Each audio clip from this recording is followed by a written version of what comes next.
नीम करोली बाबा अक्सर अपने चमत्कारों से भक्तों की मदद और कल्याण करते थे। आपको बता दें कि नीम करोली बाबा में कई चमत्कारिक और आध्यात्मिक शक्तियां थीं, जिनके चलते उनकी ख्याति न केवल देश बल्कि विदेशों तक फैल गई। नीम करोली बाबा हनुमान जी के अवतार थे और उन्होंने देश भर में कई हनुमान मंदिरों की स्थापना की। इससे पहले हमने आपको नीम करोली बाबा के जीवन से जुड़े कई रोचक पहलुओं के बारे में जानकारी दी और बताया था कि कैसे नीम करोली बाबा अपने भक्तों की मदद करते थे। बनारस के रहने वाले शंकर प्रसाद व्यास कैंसी आश्रम में रहने के लिए आए थे। एक दिन उन्होंने नीम करोली महाराज से कहा कि उनका नैनीताल घूमने का मन है।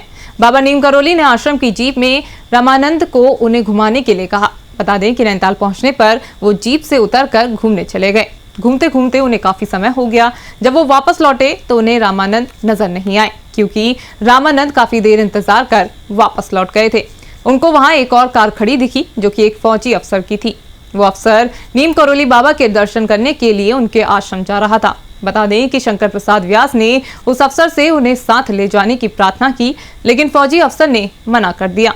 शंकर प्रसाद व्यास को बहुत गुस्सा आया। वो मन ही मन कहने लगे कि नीम करोली बाबा ने न जाने कैसे भक्त बना रखे हैं। मैं बाबा की जगह होता तो ऐसे भक्तों को मार मार के आश्रम से बाहर निकाल देता। बता दें कि इसके कुछ देर बाद बस आ गई और वो बस में बैठकर आश्रम लौट गए। आश्रम पहुंचने पर उन्होंने देखा कि वो अफसर दर्शन के लिए नीम करोली बाबा की कुटिया के बाहर खड़ा हुआ है। जब वो अंदर पहुंचा तो नीम करोली बाबा एकाएक रौद्र हो गए और उन्होंने फौजी पर पुष्टि प्रहार कर दिया। आपको बता दें कि नीम करोली बाबा उसको मारते मारते बाहर ले आए और अंत में उस अफसर से बोले कि यहाँ मत आना। ये देखकर वहां उपस्थित सभी लोग घबरा गए। कुछ देर बाद नीम करोली बाबा शांत हो गए तो शंकर प्रसाद व्यास उनके पास गए।